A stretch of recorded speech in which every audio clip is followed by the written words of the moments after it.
herzlich willkommen auf dem Fibo Rundgang 2023 hier bei Bodybuilding Impuls. Wir nehmen euch mit, wir nehmen alle Hallen mit, gerade die Bodybuilding Halle, und dann schauen wir mal, wen wir hier so alles antreffen. Also seid gespannt.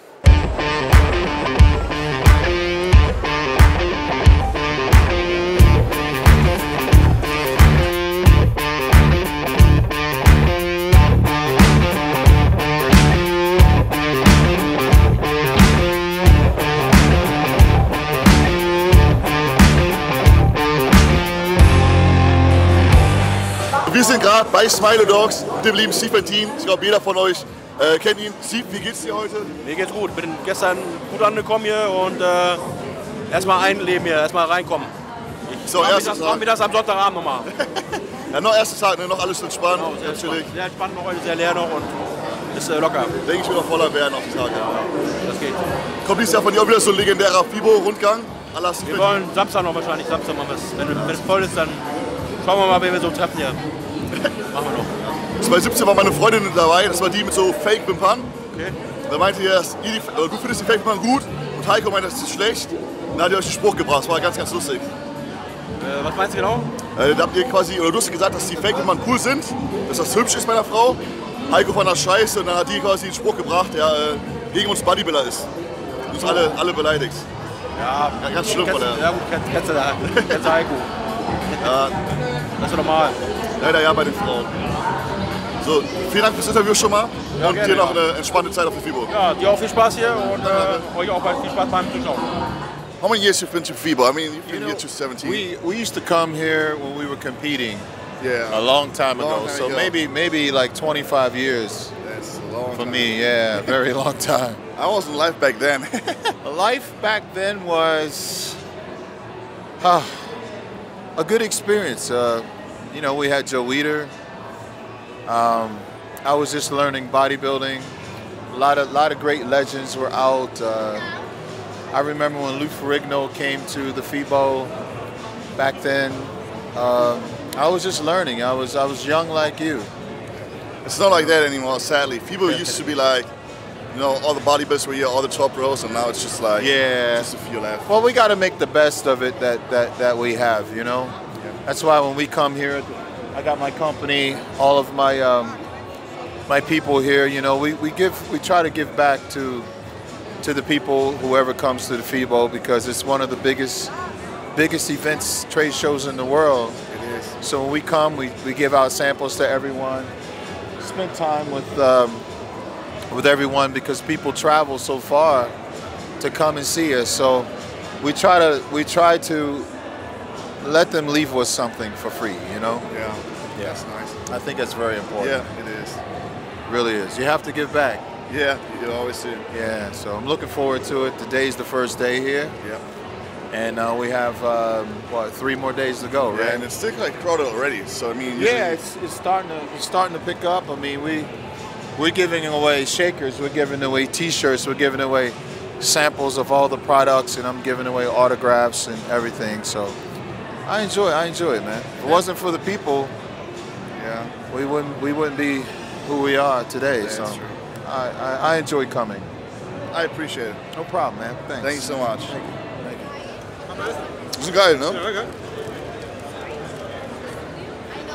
Ja, gut. Wer durchgeführt hat. Psychopharma.com in Europe, it ships from the Netherlands. So you're getting this version. Oh, It's got 8 grams of citrulline. Okay, it's got the right amount, 3.2 beta alanine, 350 caffeine. Dicaffeine is delayed caffeine. So it's good pump, it's good stimulant. USA is another level. This is Yohimbe, alpha Yohimbe. The reason we use GABA, you take too much GABA, you'll go to sleep. You take just enough, it'll mellow you out. You mix it with the Yohimbe, it feels like a DMAA pre-workout. That's nice. Not quite as good, but it's pretty close. You'll feel it. It feels good, you know? If you drink enough of it, you'll talk as fast as me, and you'll be as happy as me. I've been jet lagged. I'm sleeping 3 hours a night since I got here from California.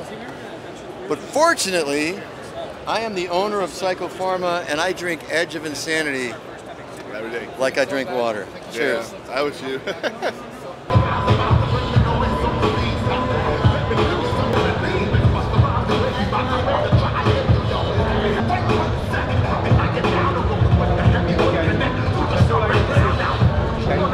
your body weight? 180 kilograms, so I think it's... You need to sort out your gyno, alright? Yeah, I have an appointment in June. Right. Majority of your fat receptors you hold in your lower back. Yeah. Most people are going to hold more fat receptor in one area than another. Some people are very lucky that it's distributed pretty, pretty even, and you can spot reduce, which you know. Structurally, you're actually fucking incredibly impressive, right? Very impressive, right? Very, very impressive. I hope you guys are going to be airing this shit. My concern is what you're currently taking. No, because it's not even funny, guys, all right? And the reason I say it's not even funny because you can sense it's very serious for me, right? Yeah. There are so many people which are pushing the envelope, and there are so many people putting terrible fucking information out there. And unfortunately, people listen naively and will do what they listen to, right? Or they'll listen and they'll increase. Yeah. Right? Yeah. For your age, you've got great structure. Now, structure has got nothing to do with age indirectly because structure, to a certain point, is genetical, right? So when I think about structure, I think your overall skeleton structure, where your weaknesses are, where your strengths are. I don't see any major weaknesses. I feel your arms are probably the area which have to come up. From the front of a bicep, you kind of get away with it, but I can see that you need more fullness in your bicep. So when you do your side chest pose, that I see that area. Do I think that it's going to be the difference? Potentially not winning a pro card, depends on what the standard's going to be like. Yeah. But you have a lot of strengths with your physique. I can't see what your lower back is like because obviously there's a certain amount of body fat. Like, I don't. Okay, so that's why I kind of highlighted it because your fat receptors tend to be in that area, and the way you did a rear double bicep, you were leaning back, right? Yep. So what that does, it doesn't allow me to see if your lower back is shallow. I wouldn't say that you have high lat attachments. I'd say your lat attachments are pretty damn good, especially from your front double bicep, because there are many bodybuilders out there which have been successful who are a little bit high with a lat attachment, but the lower you get that lat attachment in certain poses, the more three-dimensional it's going to be, as long as there's thickness, all right? But you have a very impressive physique. You've got great thighs. I don't see anything which I think this is a concern. The area, biceps is like arms is the area, because triceps to me aren't powerful. They aren't really weak. It's your biceps get drawn to. But if you could, put that focus and that development in your arms, and from front on, when you say on not necessarily a relaxed pose, but when you open up, as if you're looking at the judges, incredible taper, front of a bicep. I didn't ask you to do a front lat spread because I didn't need to, because I wasn't drawn to your chest saying, hey, it's weak, weak, weak. Obviously, I spoke about the area that you need to be, obviously be aware of. But my question is, or concerns are you fucking being reckless in this fucking process? Because you're 24, you said? 23. You're 23, right? 23 years of age. If you guys and girls out there do not have the genetics to grow off the smallest amounts of anabolics, you are not destined to be a bodybuilder. That's the fucking fact. And there are too many people who have this dream and desire, and I think dreams and desires are positive, right? There's three individuals here. There's a lady looking at me and nodding at me, right? There are some things that you might want in life which you know are not possible, right? Yeah, we know that, right? Yeah. I'm fucking 5'4", I'm a midget. I know that I am not going to be a professional basketball player. I'm not going to be a 100-meter fucking world champion runner, because can I run? Yes, but I do not have that stride length. I don't have that genetic gift for running. When it comes to any sport, in most cases, the people which excel at the highest level are so genetically gifted. And it comes back down to the use of assistance. When I was a professional athlete, I was a freak. I could literally grow by smelling assistance without, seriously, I was a genetic freak. Yes, I was very lucky, but if I would have abused or didn't apply myself to the diet, the training, the supplementation, the meticulousness, then I wouldn't have reached the level I did. So, maybe you're going to air this, maybe you're not, but it's a wake-up call for most people. So, you know whether you're being on the borderline, and at 23 years of age, you should not be doing anything which is what I would consider very borderline. When I think about the athletes that I've coached over the years, and I've been coaching some pretty impressive athletes, right? My athletes are healthy. My athletes are really, really, really healthy. Every single one of them. All right? You want to do it for a long time. And if I was to openly pull up my phone and say, okay, let me show you the stack that I designed for this athlete, or that one, nobody would believe me. They'd look and say, that's not real. Well, if it's not real, why is it in my fucking phone? Do you understand? I can't stage that shit. Do you understand? So I know that it sounds like I'm coming across negative. I'm trying to get people to be aware. Listen, you can build muscle tissue, you can build an incredible physique, but don't try and force it. If you try to force it, then longevity and what it brings back, you know, as far as health is concerned, was it really worth playing Russian roulette? You know, aren't you better off spending the next 2 or 3 years to get to that chosen goal of maybe being a pro than trying to get there 2 or 3 years earlier?